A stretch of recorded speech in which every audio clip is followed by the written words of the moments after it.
Здравейте, драги зрители!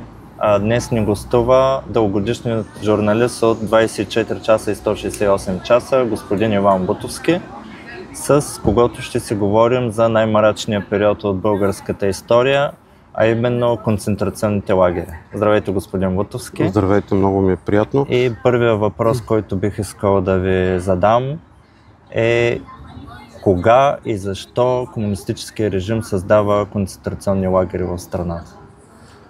Значи, репресиите, които тръгват веднага след 9 септември,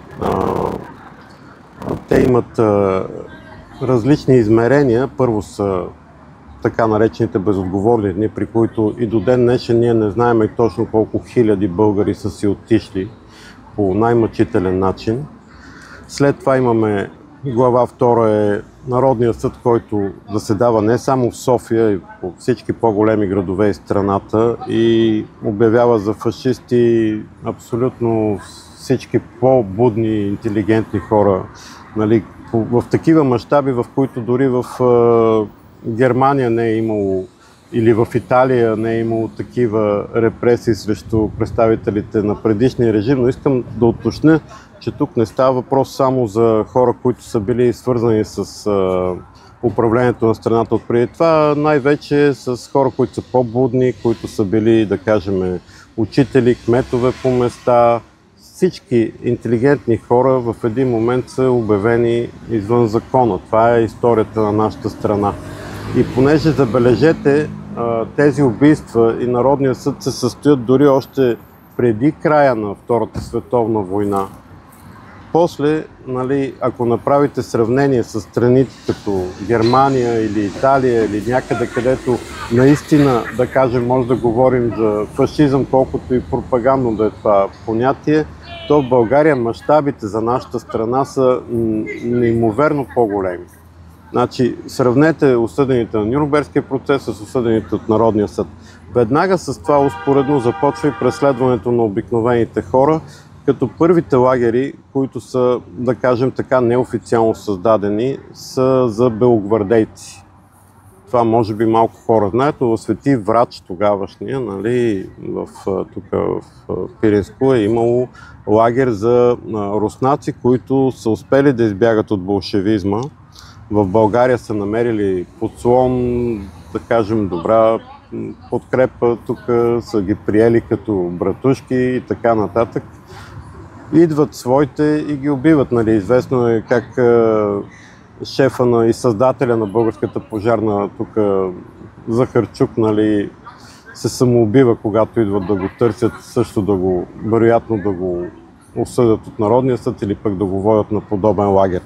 След това започва един друг етап, в който овладели вече цялата власт, нали, след няколко години, при които има една формална опозиция, така наречената ОФ опозиция на БЗНС, Никола Петков, социал-демократите, радикалите и няколко други такива движения, когато вече вземат властта напълно и то с крайни репресии, тъй като нали, вие ме питате за лагерите, но е добре да се каже, че обикновените хора, които не са били в лагери, също са били подложени на ужасни репресии. Не забравяйте, че тук в България след войната се въвежда купонна система. Купоните за хляб ги раздава Отечествения фронт.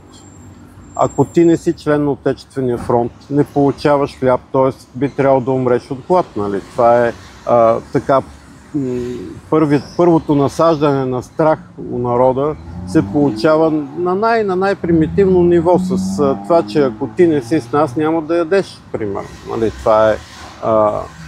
След това обаче вече започва машината се задейства по съветски образец.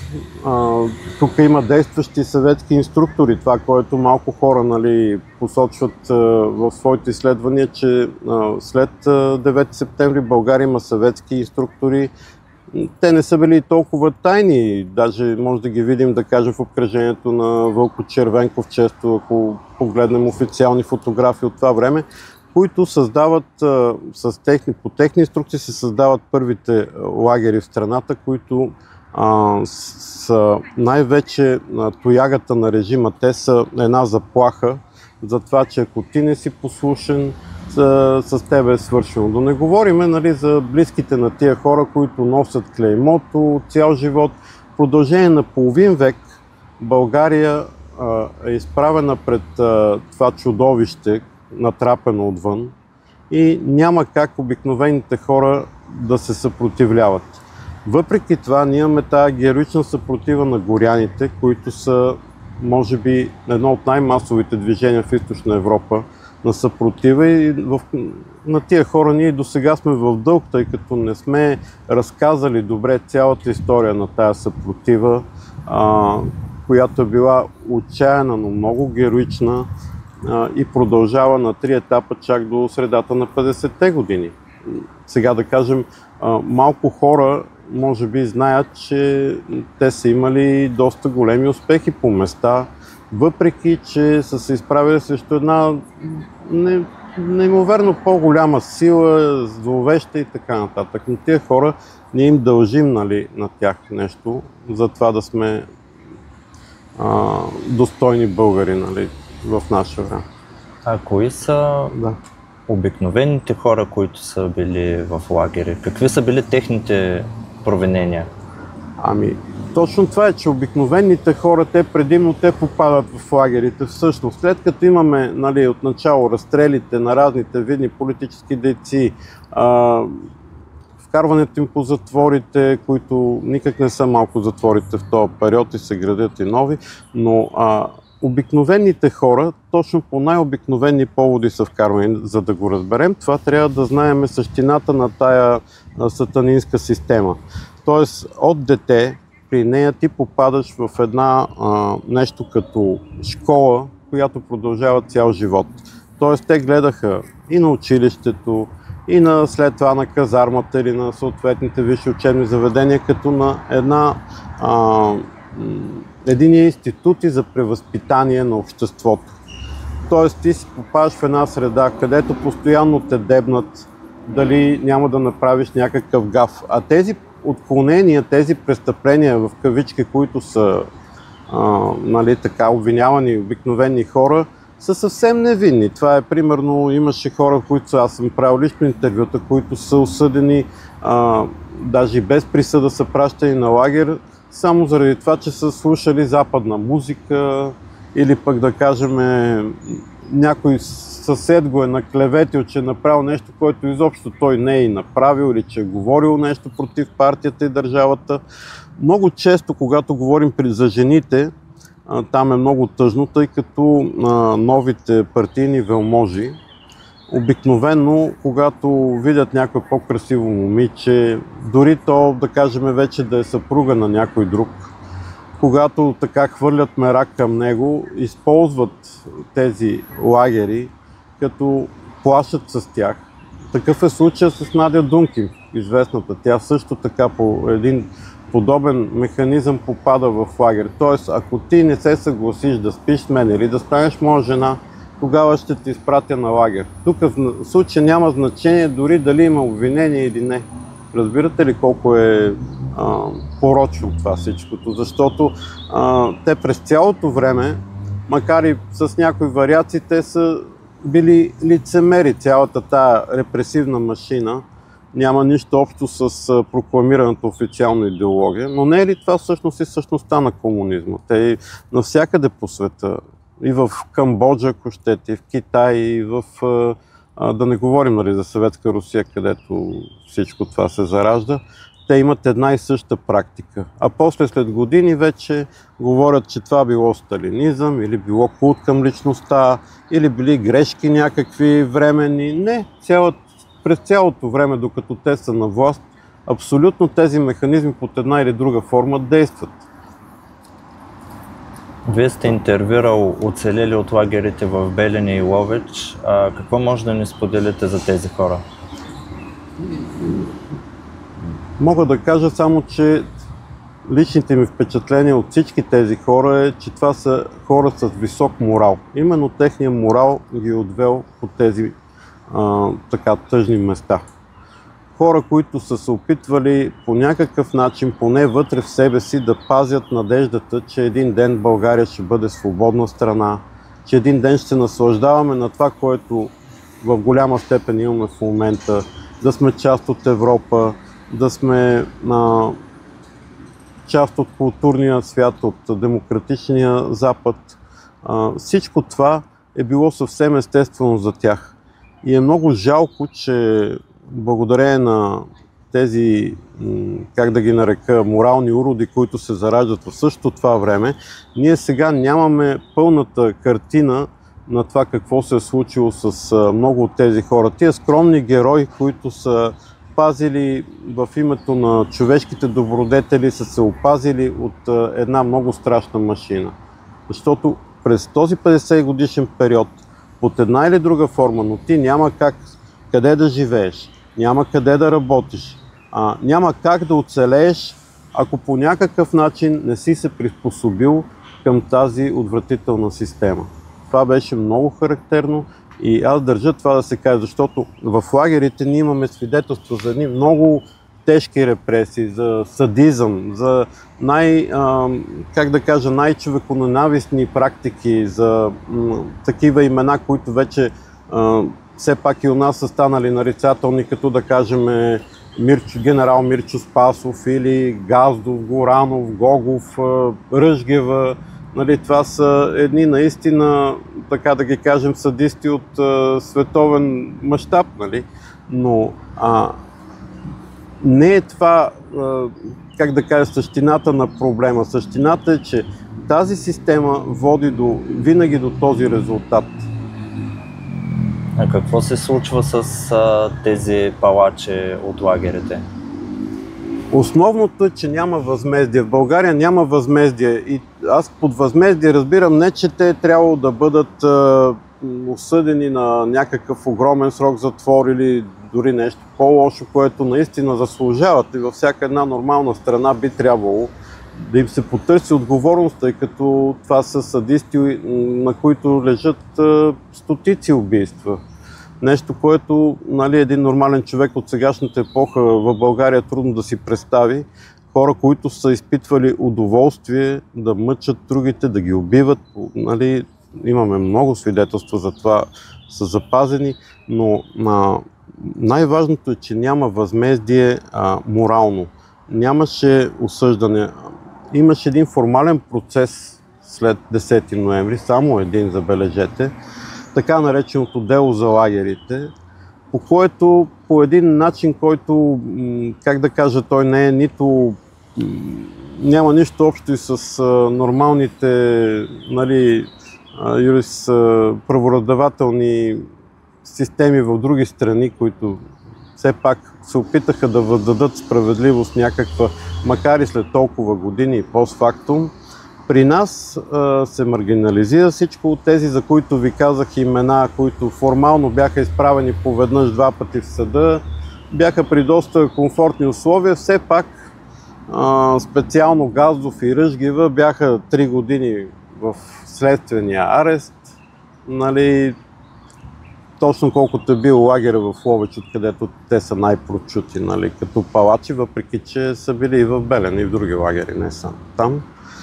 Но това е, че нашето общество не можа да вземе нужната поука, не можа добре да разбере какво се е случило през всичките тия години, за да можем сега да се радваме на един по-висок морал, който би ни помогнал да преодолеем всичките кризи, които наблюдаваме около нас. Имам предвид, че всичко това, което е плод на тая система, това са тези морални уроди, които работят във всяка една сфера.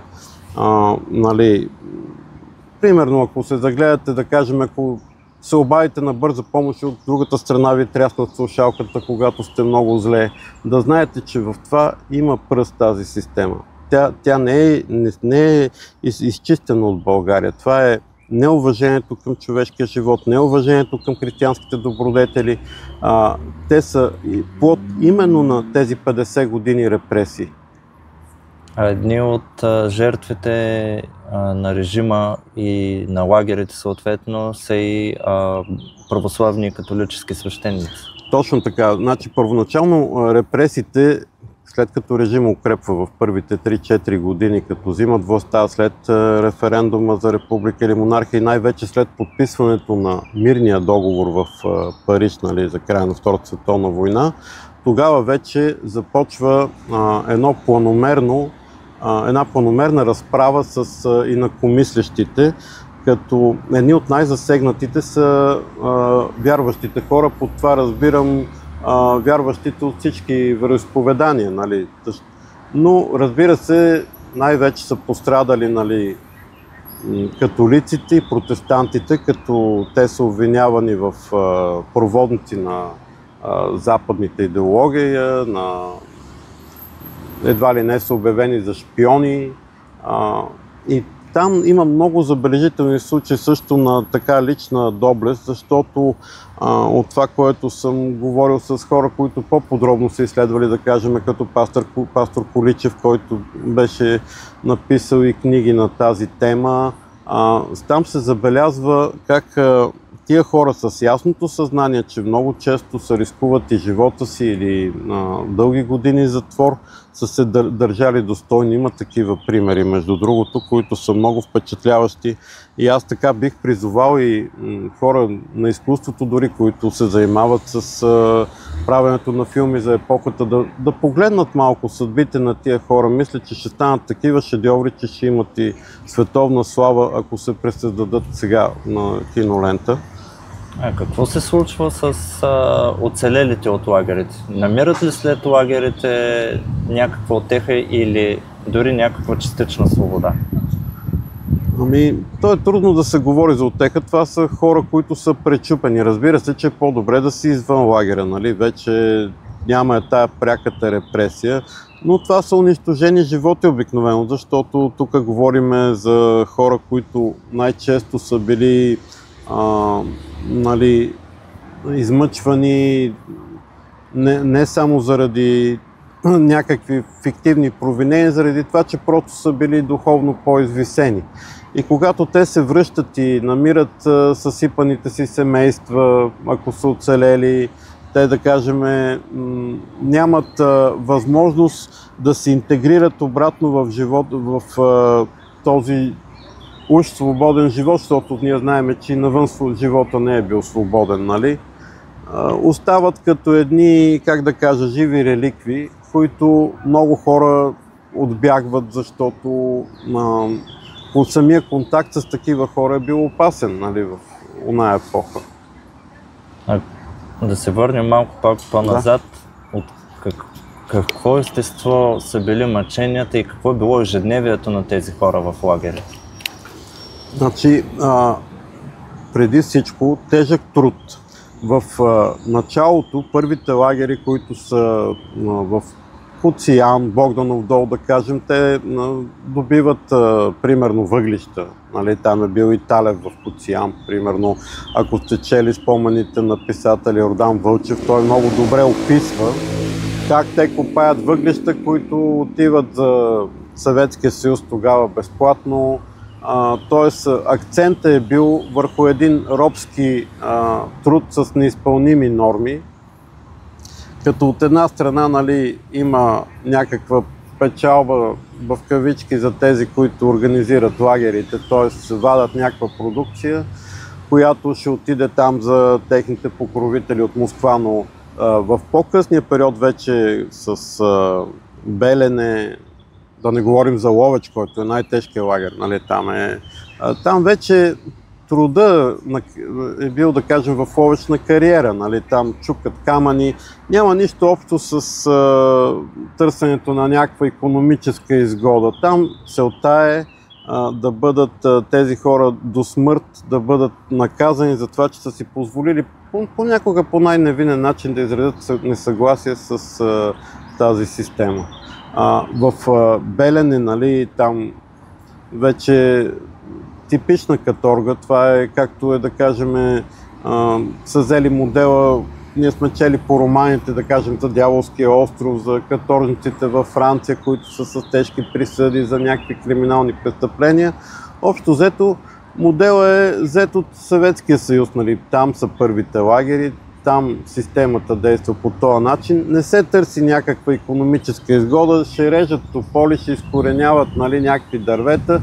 Въпросът е да нямат минутка свободна, да не могат изобщо да вдигнат очи и най-често тежкият труд убива много от тях. Нали. Това е. Какво се случва през това време с техните роднини, с техните семейства, с техните къщи? И това е може би най-тежкото, защото тази, нали, всеки би се впечатлил първоначално от садизма на тия репресии, нали, като четеме свидетелствата на хора, които са били в лагерите, или аз като съм говорил. Първоначално е това, ти се чудиш на това как са оцелели при тия условия и така нататък.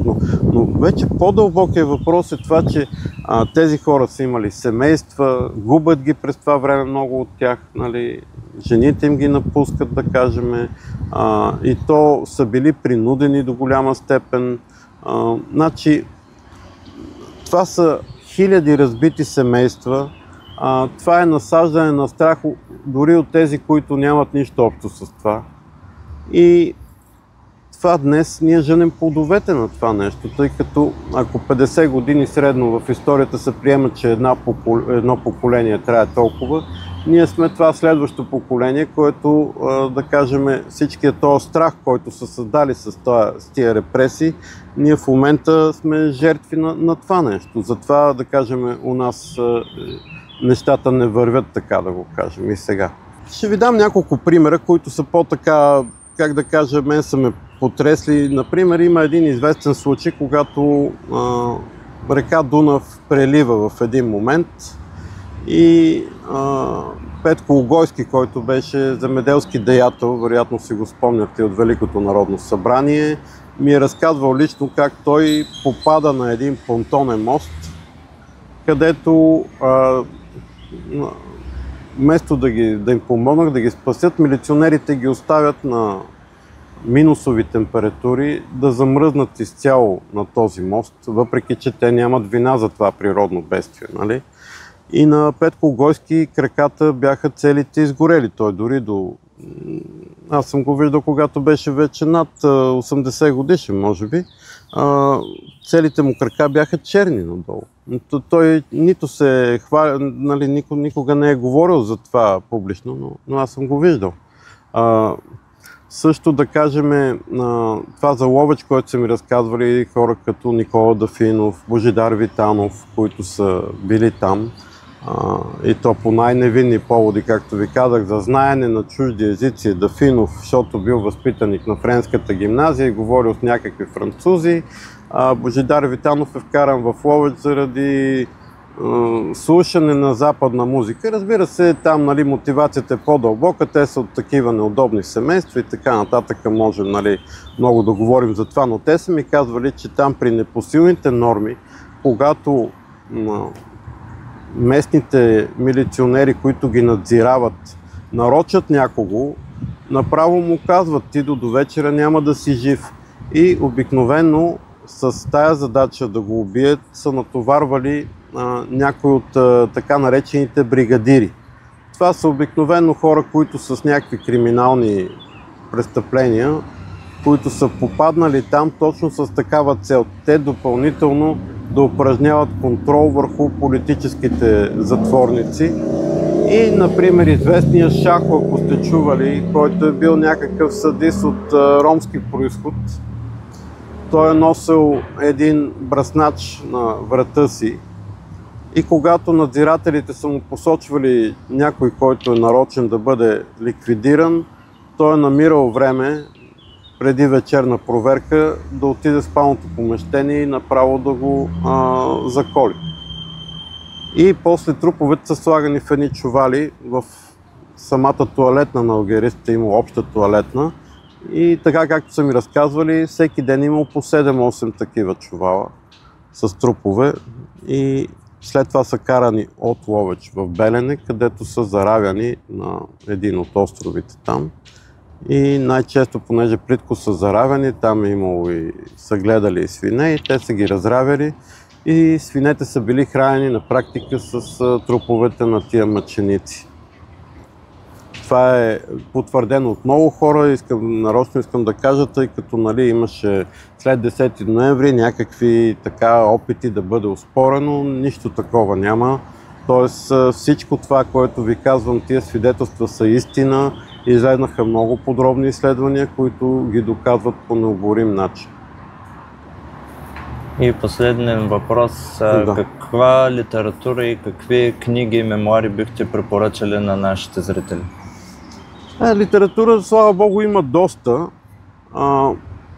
Даже така се затруднявам да кажа, коя всеки според вкуса си ще си избере, но да кажем, ако говорим за лагеря в Белене, който съществува през цялото време и един от най-мащабните, може би книгата на Борето Скочев за Белене е една добра антология, където може човек, който се интересува така чисто документално от историята, да получи представа за лагерите. Иначе има, да кажем, не толкова подробни изследвания, които обаче трогват с личните си, с личните спомени на хора, които са преживели репресиите. Така, например, сещам се за Харалан Попов. Това е един пастор, който в крайна сметка успява да се отърве жив от Белене и дори заминава в Швеция. Неговата книга беше световен бестселър още преди да бъде позната в България, защото тя е издадена преди 10 ноември. Изтезаван заради вярата. Изтезаван заради вярата си. Пастор Количев, за който говорихме, също има добри изследвания, когато говорим за репресиите срещу религиозните дейци, най-вече за протестанти и католици, но също и за православни. Партията срещу църквата, мисля, че са. Точно така, да. Мисля, че това е една, да кажем, добра основа, Но разбира се, в тия неща не всичко е разкрито, хората се страхуваха да говорят, особено това се отнася за близките на репресираните. Те бързо видяха, че това, което ви казах и в началото, че няма възмездие, не повярваха в... и как да повярват в демократичните промени, като имаме случая с Надя Дункин, бившата лагеристка, която беше свидетел номер 1 по делото за лагерите и беше най-безцеремонно убита в дома ѝ. Убийство, което си остана неразкрито, пребита с тояги, точно както са пребивали лагеристите в тези концентрационни лагери. И това стана уж по демократично време, в България. И разбира се, че много от хората, които са могли да разкажат нещо, така се отказаха, да кажем, или просто нямаше и голям смисъл за тях, тъй като те виждаха, че до някъде тези хора, които преди са управлявали, са успели да запазят властта си, както в политическо, така и в икономическо отношение у нас. Благодаря ви.